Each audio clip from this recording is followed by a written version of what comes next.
Nah, materi hari ini adalah mengenai gerak lurus peraturan. Namun ini juga sudah kalian dapatkan waktu kalian di SMP ya. Nah, adapun indikator pembelajarannya ya, tujuan pembelajarannya hari ini. Yang pertama adalah kalian bisa menjelaskan pengertian dari gerak lurus beraturan. Jadi ini disingkat GLB ya. GLB. Kemudian yang kedua, nah, kalian bisa menggunakan persamaan gerak lurus beraturan untuk menyelesaikan suatu persoalan. Yang kedua. Yang ketiga, kalian bisa menggambarkan grafik dari gerak lurus beraturan ataupun grafik dari GLB. Nah, sebelum kita mulai ke tujuan pembelajarannya, mungkin kalian pernah dalam kehidupan sehari-hari ya melihat fenomena gerak lurus yang kalian temukan di dalam kehidupan sehari-hari. Ada yang bisa memberikan contohnya? Apa saja contoh gerak lurus? Mobil berjalan ke depan, Mister. Mobil Berjalan ke depan. Mobil berjalan ke depan. Itu jawaban Aditya Suryana. Yang lain?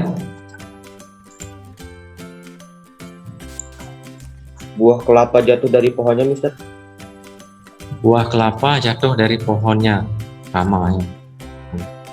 Nah, fenomena yang kita temukan dalam kehidupan sehari-hari ini adalah misalkan mobil di jalan tol ya, yang lintasannya lurus. Pengertiannya dulu lintasannya lurus. Kemudian kecepatannya konstan. Konstan itu artinya kecepatannya tetap. Tetap dia kecepatannya, tidak berubah-ubah. Tuh. Contoh yang lain juga pada kereta yang bergerak di rel yang lurus dan datar. Jadi ciri yang pertama dari gerak lurus ini adalah lintasannya lurus, kecepatannya konstan, tetap.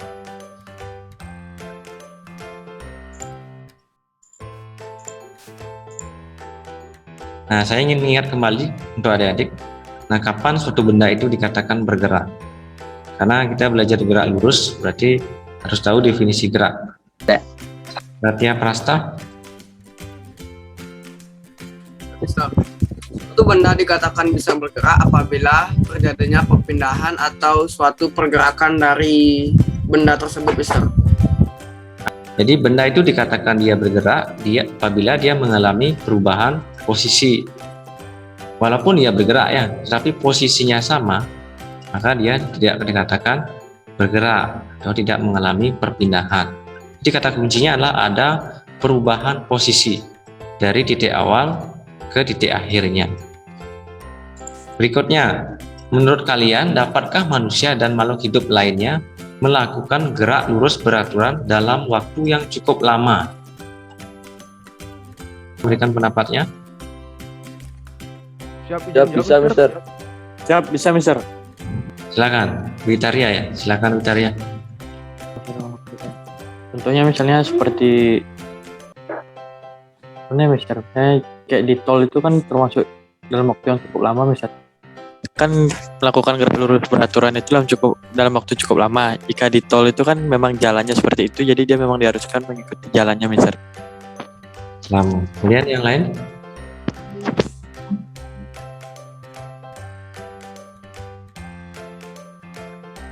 Bayu. Siap, izin jawab, Mister. Jawabannya bisa, Mister. Mengapa? Karena jika kita bisa lihat pada kereta api, dia bisa melakukan perjalanan yang cukup lama, dan jika treknya lurus, dia bisa melakukan gerak lurus beraturan dalam waktu yang cukup lama, Mister. Baik, terima kasih jawabannya. Berikutnya, ada lagi yang punya pendapat? Saya, Mister. Silakan. Menurut saya bisa menurut jalur yang dilaluinya. Seperti yang Witaria katakan tadi, di jalan tol itu kan lurus, dan di kereta api jika relnya lurus, maka kereta api itu akan berjalan lurus juga. Seperti itu, Mister. Menurut jalannya aja sih, Mister. Baik, terima kasih Widya. Nah, kita kembali ke gerak lurus beraturan. Tadi di awal itu adalah untuk pengetahuan awalnya. Sekarang kita harus kembali ke tujuan pembelajaran yang pertama tadi, yaitu mendefinisikan gerak lurus beraturan. Nah, seperti yang saya sampaikan tadi, bahwa gerak lurus itu adalah gerak suatu benda dengan lintasan lurus yang mempunyai kecepatan tetap atau konstan. Ya, jadi nama lain dari tetap itu adalah konstan dan percepatannya 0. Nah, ini kata kuncinya, lintasannya lurus, kecepatannya konstan atau tetap, percepatannya 0. Nah, dari mana dapat percepatannya ini 0? Sebentar saya akan bahas. Nah, adik-adik masih ingat satuan kecepatan? Kalau di sepeda Kilometer per jam, Mister. Kilometer per jam, Mister. kilometer per jam. Mister. Kalau dalam SI, satuan internasional, Meter per second. Meter per second, Mister. meter per sekon ya, atau meter per detik. Jadi itu dalam SI ya. Tapi dalam sehari-hari di sepeda motornya itu adalah kilometer per jam ya kecepatannya. Nah, untuk persamaannya mungkin kalian sudah mengenal persamaan ini ya waktu di SMP. Ini kecepatan. Jadi di gerak lurus ini dia ada kecepatan, ada jarak yang ditempuh, dan ada waktu yang diperlukan. Seperti itu dalam gerak lurus beraturan. Nah, sehingga di sini kecepatan itu kan kilometer per jam satuannya ya. Nah, kilometer itu nama besarnya adalah jarak. Jamnya itu adalah waktu. Sehingga persamaannya ini jarak per waktu. Jadi kilometer per jam. Ini kecepatan. Tapi di sini kita gunakan V-nya ini simbol kecepatan. Kalau dalam bahasa Inggrisnya adalah velocity ya. Sedangkan S ini simbol jarak atau space ya. Space. Kalau T ini adalah waktu. Kalau dalam bahasa Inggrisnya diambil dari kata time, waktu. Nah, menurut kalian, apakah dalam gerak lurus beraturan itu jarak dan perpindahannya sama atau berbeda?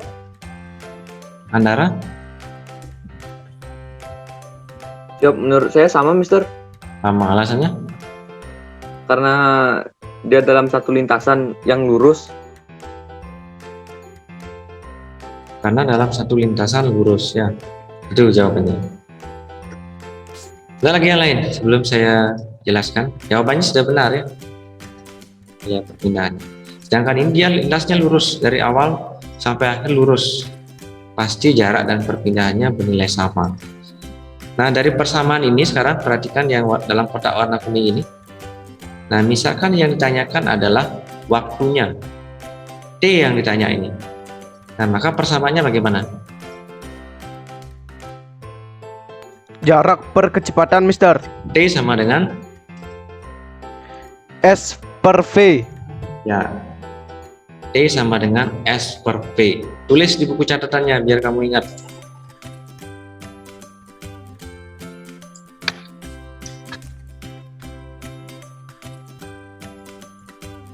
Sudah, lanjut. Sekarang kalau yang ditanya adalah S, jaraknya. Saya minta yang belum. Rizky Widi. Misalkan yang ditanya adalah S-nya, maka persamaannya bagaimana? Samaannya S sama dengan F per T, Mister. F per T. Ada yang beda? Saya, Mister. F kali T, Mister. Iya, Mister. F kali T. F kali T. Bukan F ini ya, V. Volume. V. Volume kali T. bukan volume. Velocity kali time. Ya, ini kecepatan ya, bukan volume. Jadi kalau jarak yang ditanya adalah P kali T. Silahkan dibuat di buku tulisnya ya. Kemudian kalian buat keterangannya ini. Jadi V-nya ini dalam gerak lurus dia menyatakan kecepatan atau kelajuan yang satuannya meter per sekon atau kilometer per jam. Nah, ini saya tulis satuannya dalam SI. Kemudian S-nya adalah jarak atau perpindahan, satuannya meter. T-nya adalah waktu, satuannya adalah sekon, disingkat S nih. Izin bertanya, Mister. Silakan. Ini untuk kecepatan, jarak, sama waktunya satuannya harus tetap ini, Mister? Atau bisa kilometer atau yang lain? Mister? Apa harus ini? Meter per sekon, Makasih. meter sekon. Nah, untuk satuan itu kalau dalam internasional satuannya meter per sekon untuk kecepatannya. Nah, kalau di soal dia nanti pasti ada dalam bentuk kilometer per jam. Maka kalian harus, kalau dia soalnya pilihan ganda, maka kalian harus lihat satuannya apakah meter per sekon atau tidak ya. Tapi secara umum kamu harus ubah satuannya. Kalau dia dalam kilometer, kamu jadikan dia meter. Seperti itu. Di soal itu bisa saja waktunya nanti dalam menit maupun dalam jam. Tapi kamu harus ubah ke dalam sekon. Seperti itu Andara. Siap, terima kasih, Mister. Nah, sekarang pertanyaannya. Nah, pada gerak lurus beraturan, apakah nilai dari kecepatan awal dan kecepatan akhirnya itu sama atau berubah-ubah? Siap, izin menjawab, Mister. Ya, Menurut saya sama, Mister, karena itu namanya saya sudah gerak lurus beraturan. Jadi kecepatannya harus stabil atau konsisten. ya, jawabannya betul sekali ya. Jadi di sini sudah ada di sini ya. Kecepatannya itu konstan. Jadi kecepatan awal dan kecepatan akhirnya itu pasti sama. Nah, dari sini kita akan bisa menurunkan definisi percepatannya 0 ini. Nah, dari sini ya. Nah, percepatan itu dia adalah perubahan kecepatan dibagi dengan waktu. Ini A sama dengan delta P per T. Ini bisa kalian catat ya, A ini adalah percepatan. Tapi nanti kita akan bahas di pertemuan yang kedua ya, di materi gerak lurus. Ini supaya kita menemukan definisinya ini. Nah, karena kecepatan akhir dan kecepatan awalnya sama, maka berapa nilai dari delta P ini? Delta kecepatan akhir. Berapa? 0, Mister. 0, Mister. 0, betul sekali ya. Sehingga di sini akan dapat A sama dengan 0 per T, karena P2 dengan P1-nya sama. P2-nya ini adalah kecepatan akhir, P1-nya kecepatan awal. Sehingga 0 dibagi T, dia adalah 0. Sehingga ketemu ini, definisinya ini. Sampai di sini ada yang tanyakan? Ini nanti materinya ini akan saya share di Moodle-nya ya. Akan saya kirim di sana dalam bentuk PDF, nanti bisa kalian download. Atau bisa juga kalian mencari sumber-sumber lain ya. Dalam PPT ini saya hanya membuat poin-poinnya saja. Ada pertanyaan dulu, silakan. Yup, tidak, Mister. Tidak. Nah, saya berikan di sini contoh yang simpel ya. Simpel. Kita mulai dari soal yang sederhana dulu. Nah, di sini mobil bergerak dengan kecepatan tetap 108 km per jam. Hitung jarak yang ditempuh mobil selama 20 sekon. Nah, di sini kilometer per jam ini harus kamu ubah dulu ke meter per sekon. Nah, jangan langsung dikalikan ini. Nah, di sini kan jarak yang ditempuh yang ditanyakan. Berarti persamaannya S sama dengan P kali T, itu yang kamu gunakan. Tetapi di sini untuk kecepatannya kalian harus ubah dulu ke meter per sekon. Nah, caranya 108 km ini, kamu jadikan meter dikali 1000 per jam ini kamu jadikan detik, yaitu 3600 sekon. Jadi nanti untuk mengubahnya ini nanti adalah 108 kali 1000 meter per 3600 sekon. Kemudian kalian bisa menyederhanakan sampai ketemu dia satuannya lah meter per sekon. Coba kalian ubah ini. 10 meter per sekon. 30 meter per sekon. 30 meter per sekon.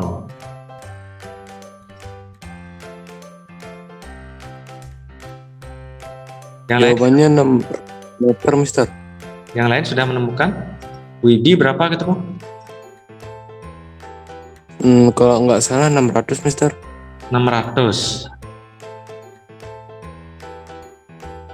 Bagaimana yang lain? Adit?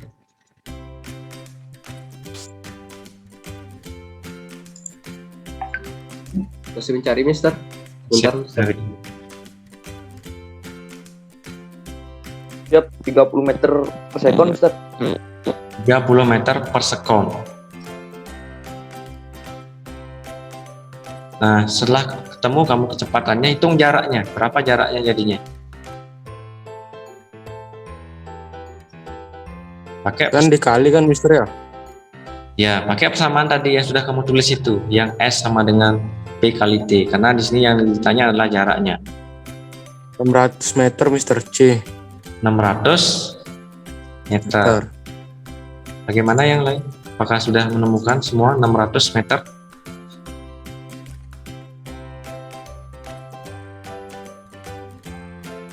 meter kalau dijadikan kilometer berapa jadinya? 0,6 kilometer. 6 kilometer. Itu juga harus kamu bisa rubah-ubahnya, karena nanti di soal pilihan ganda itu bisa saja dirubah pilihan. Nah, betul sekali jawabannya ya. Ini dirubah tadi ya. 108 km ini jadikan meter, dia dikalikan 1000. Kemudian 1 jamnya ini jadikan 3600. Nah, caranya ini dicoret nolnya. Coret nolnya 2 ya. Nah, tinggal 108, ini sisa nolnya lagi 1 ya. 108 bagi 36 kan 3, sisa nolnya lagi 1, tambahkan nolnya lagi 1, di 30 meter per sekon. Kemudian T-nya sudah ada di sini 20 sekon. Kemudian kamu hanya tinggal menggunakan rumus SP kali T-nya ini. Tinggal dikalikan, dapat 600 meter. Ini masih soal sederhana. Mister, Nah, tadi tujuan pembelajaran yang pertama kan sudah tentang definisi ya. Yang kedua, tujuan pembelajarannya adalah menggunakan persamaan GLB untuk menyelesaikan persoalan. Sekarang yang ketiga adalah kalian bisa menggambarkan grafiknya. Itu tujuan pembelajaran yang ketiga. Nah, saya ambil dari sini ya. Jadi sebuah benda bergerak dengan kecepatan tetap 20 meter per sekon. Nah, ini artinya setiap 1 sekon menempuh jarak 20 meter. Itu artinya ini ya. Setiap 1 sekon menempuh jarak 20 meter. Kalau 2 sekon berapa jarak yang ditempuh? 40 meter. 10 meter, Mister. 40. Kalau 3 sekon 60 meter. 60. Nah, dan seterusnya. Nah, kalau dia 0 kan masih belum bergerak ya. Saya tulis ini 0. Nah, ini tadi. Kalau dia 1 sekon, ini artinya dari sini 1 sekon menempuh jarak 20 meter. Berarti kalau dia 2 sekon maka akan menempuh jarak 40 meter. Kalau dia 3 sekon, 60 meter. Kalau 4 sekon, 80 meter, Mister. 80 meter, 80 Mister. meter. dan seterusnya ya. Nah, sehingga kita bisa membuat grafik hubungan antara jarak dan waktunya seperti ini. Ini kalau dia 0 kan masih di sini ya, di titik pusat semuanya. Nah, kalau dia 1 sekon 20. Kalau dia 2 sekon 40, 3 sekon 60, 4 sekon 80, 5 sekon 100. Kalau 6 sekon 120. 120 Mister. 20, Mister. Sehingga kalau titik-titiknya ini, titik hubungnya ini, titik koordinatnya kita hubungkan, maka kita akan mendapatkan garis seperti ini. Nah, garis seperti ini. Nah, ini dalam matematik. Matematik ini namanya adalah grafik linier. Ya, nanti kalau kalian belajar persamaan kuadrat ya, persamaan kuadrat ada grafik X dan Y. Nah, kita akan ketemu grafik seperti ini. Sehingga saya buat grafiknya menjadi seperti ini. Nah, ini grafiknya. Jadi kalau kalian nanti menemukan di buku, dia akan langsung seperti ini grafiknya. Nah, dapatnya dari sini. Nanti juga kalian bisa mengubah-ubah ya. Misalkan kalian buat kecepatan tetap, misalkan 40 meter per sekon. Berarti setiap 1 sekon dia jarak tempuh 40. Kalau 2 sekon berarti 80 dan seterusnya. Ini grafiknya ya. Ini grafik hubungan antara jarak dan waktu. Ingat ini S dan T. Seperti ini. Nah, kemudian kita juga bisa membuat grafik hubungan antara kecepatan dan waktunya. Nah, berapapun waktu yang ditempuh, kecepatannya tetap 20 karena sesuai dengan definisinya kecepatannya tetap, sehingga grafiknya seperti ini. So, kalau saya buat, nah seperti ini grafiknya, garis horizontal. Ini hubungan grafik kecepatan dan T pada gerak lurusnya. Nah, didapat pada grafik ini bahwa nanti kita bisa menentukan jarak dengan mencari luasnya ini. Misalkan ini ya, misalkan pada waktu 4 sekon ya, perhatikan grafiknya ini, pada waktu 4 sekon maka kita bisa mencari jaraknya dengan menggunakan luasnya ini, luas persegi panjang. Jadi 4 dikali dengan 20, jadi 80 jaraknya. Nah, sama dengan menghitung luasnya sebenarnya. Ada yang tanyakan dulu dari grafiknya? Hubungan antara S dan T dan P dan T, ini grafiknya.